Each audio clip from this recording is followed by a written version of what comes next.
सर्वे करवाया था, जातीय जनगणना के करवाया था और उसमें हम लोगों ने 75% आरक्षण देने का काम किया था। उसको 9वीं अनुसूची में शामिल नहीं कराया गया, तो सरकार से हमारी मांग है उसको 9वीं अनुसूची में शामिल किया जाए और जितनी जिसकी संख्या है उतनी भागीदारी उसको मिलना चाहिए। ये डबल इंजन की सरकार जनता के साथ केवल ठगने के काम कर रही है। इसलिए हम कहते हैं वादा करते हो, वादा निभाते नहीं हो, खजाने में पैसा नहीं है, जनता से वादा कर रहे हो, ये पैसे कहां से लाओगे यार। और जनता के हाथों में ये बजट का जो है झुनझुना पकड़ा दिए हैं, तो जनता इससे संतुष्ट नहीं है। न बेरोजगारों के लिए आपने कुछ किया, न नौजवानों के लिए किया, न किसानों के लिए किया, न महिलाओं के लिए किया। इसलिए हमारा फोकस है कि सरकार अपने जो घोषणा है उस पर अमल नहीं करती है। 65% आरक्षण की जो बात आप कर रहे हैं, तो ये मामला कोर्ट में नहीं, कोर्ट में तो सरकार की कमी की वजह से अगर उसको 9वीं अनुसूची में शामिल कर दिया जाता तो ये कोर्ट में मामला नहीं है। ये सरकार करे, हमारी मांग है कि सरकार इसको करे और 9वीं अनुसूची में शामिल करे। पार्टी कह रही है सरकार बचाने वाला बजट है ये सरकार ये चुनावी बजट है। ये तो मैं कह रहा हूँ कि जनता को घोषणा करके और केवल झुंझुना पकड़ाई है चुनाव को पार करने के लिए। लेकिन हमको लगता है कि बिहार में ये आरएसएस सरीखे जो तथाकथित धर्म गुरु हैं उनका शिविर लगाया जा रहा है। ये सरकार अपने फायदा के लिए हम उसका भी खुलासा करेंगे, समय आने दीजिए। ये बताइए विजय जी, आप लॉलीपॉप खा रहे हैं और झुनझुना हाथ में लेकर घूम रहे हैं। देखिए, सरकार के द्वारा जो है बजट पेश किया गया है, उसके अति में हम लोग झुनझुना बजा रहे हैं। कुछ मिला ही नहीं तो झुनझुना ही मिला है।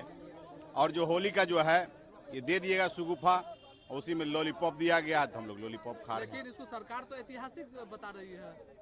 सरकार जब आप लोग जाइएगा, उसको जब पढ़िएगा तब पता चलेगा जी कि इसमें कुछ है ही नहीं।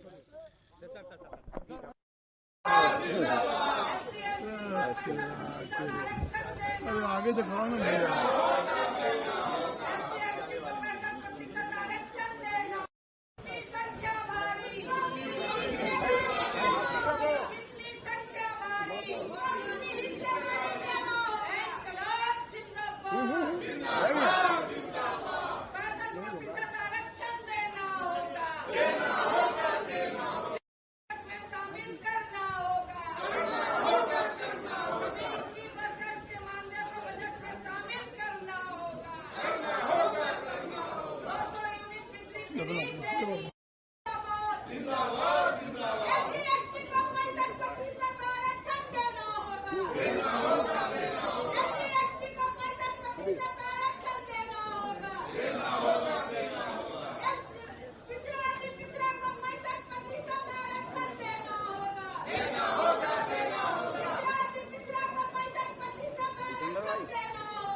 आप लोग ऐसा रखिए, तो ऐसा रखिए, छोड़ दीजिए, नहीं बोल पाएंगे, छोड़ दीजिए,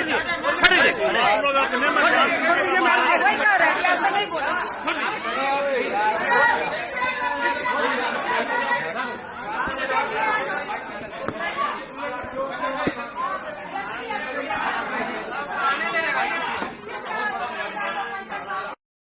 लेना है उस सब पर नहीं लीजिएगा प्लीज। बजट ये लीजिए ना। अभी बजट को लेकर आप लोग प्रदर्शन कर रहे हैं, क्या वजह है 2025 का जो बजट सरकार ने दिया है? देखिए, पूरी तरह से झुनझुना है, इस बजट में कुछ नहीं है। सवाल ये है कि आखिर सरकार बिहार के लोगों को क्यों ठगने का काम कर रही है, क्यों मूर्ख बनाने का काम कर रही है। हम ये कहना चाह रहे हैं कि आखिर आरक्षण जो नेता प्रतिपक्ष तेजस्वी जी जब डिप्टी सीएम थे उस समय देने का काम किया था 65%, उसको आपने क्यों घटाया? हमारे नेता बार बार कहते थे कि लोकसभा चुनाव के बाद ये लोग उसको छीन लेगा, छीन लिया। क्यों जिसकी जितनी आबादी उसकी उतनी हिस्सेदारी आप नहीं दे रहे हैं? आप लोगों को गुमराह क्यों कर रहे हैं? आरक्षण दो, 200 यूनिट बिजली फ्री दो, हमारे माई बहन को जो है आप 2500 रुपया दो, क्यों नहीं दोगे आप? सवाल यह है कि हमारे विकलांग को आप क्यों जो है वृद्धा पेंशन और विकलांग पेंशन क्यों नहीं बढ़ा रहे हो? हमारे नेता प्रतिपक्ष का जो मानना है, हमारी पार्टी का जो मानना है वो ये मानना है कि आज बिहार सबसे बड़ा बेरोजगारी का केंद्र बन चुका है। आखिर रोजगार क्यों नहीं मिल रहा है? तेजस्वी जी जो अपने डिप्टी सीएम रहते हुए जो उन्होंने रोजगार दिया, उसके बाद ये लोग रोजगार दे ही नहीं रहे हैं। वही दिया है जो तेजस्वी जी पूरी तैयारी कर चुके थे देने के लिए, उसको रोक दिया गया। तो ये लोग सिर्फ इधर उधर की बात करेंगे, हर बात में लालू जी, लालू जी। अरे लालू जी नहीं होते तो नीतीश कुमार जी मुख्यमंत्री होते क्या? लालू जी नहीं होते तो केंद्र में पिछड़ा का बेटा अपने आप को कहने वाले प्रधानमंत्री होते क्या? और लालू जी नहीं होते तो लोग जितना लोग बोलता है इधर उधर की बात सब, ये सब कोई सदन में पहुंचता क्या? ये लालू जी के सामाजिक क्रांति के कारण ये लोग हैं। जननायक कर्पूरी ठाकुर जी के सच्चे वारिस कोई हैं तो लालू जी हैं। और लालू जी ने जननायक कर्पूरी ठाकुर के विरासत को, जो उनके विचारधारा को आगे बढ़ाने का काम किया। ये भाजपा के लोग क्या बोलेंगे? यही लोग ना गाली देते थे, कर्पूरी, कर्पूरा, छोड़ गद्दी, पकड़ अस्तूरा, और आज उनका नाम ले रहे हैं ये लोग। तो इन लोगों की आदत है, भाजपा को काम तो कुछ करना नहीं। हिंदू मुसलमान, मंदिर मस्जिद, इधर उधर खाली देखिए डॉलर कहां से कहां भाग गया, अब तेल पेट्रोल डीजल कहां से कहां चला गया, सारी चीजें हैं। तो बिहार देख रहा है, बिहार इनको बढ़िया से जवाब देगा। सरकार कह रही है कि 3 लाख करोड़ के बजट का समझ आपको नहीं है, आपकी पार्टी को नहीं है, तेजस्वी जी को भी नहीं है।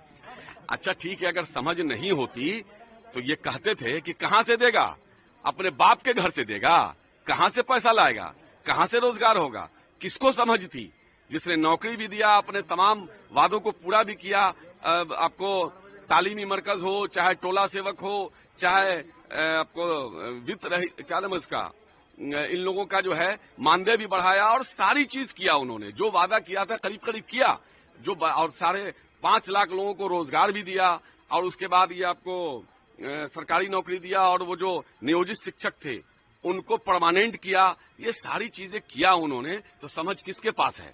जिसके पास समझ थी उसने काम कर दिया, और जिसके पास समझ नहीं थी उसने कहा कि कहां से लाएगा। अगर बजट की समझ होती तो ये बात बोलते क्या? कहां से लाएगा? ये तो तेजस्वी जी की बताई हुई समझ है।